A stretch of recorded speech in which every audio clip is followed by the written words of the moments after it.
We have seen since October 7 last Australian Prime Minister Anthony Albanese has appointed a special envoy to tackle anti-Semitism in the country, urging his compatriots to avoid being torn apart by tensions over the war in Gaza. Albanese said an envoy on Islamophobia would also be named shortly, stressing that there was no place for violence or hatred of any kind in Australia. The Prime Minister added that the naming of the anti-Semitism special envoy Gillian Seagal was a critical step to easing tensions in Australia as a result of the Middle East fighting. Since October 7 last year, a significant rise in anti-Semitism in Australia.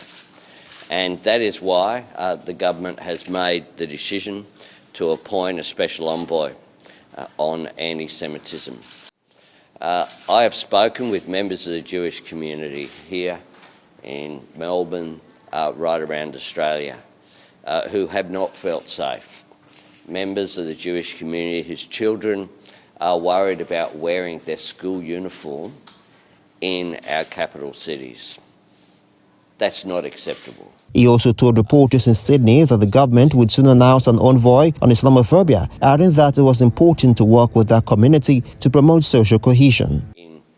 Shortly, we'll also be announcing an envoy on Islamophobia that will be important as well, playing a similar role working with that community to promote social cohesion. Well, what we support is more peace and less conflict. That's what we support, and we have called consistently, just as the United States has. Just as the United States has.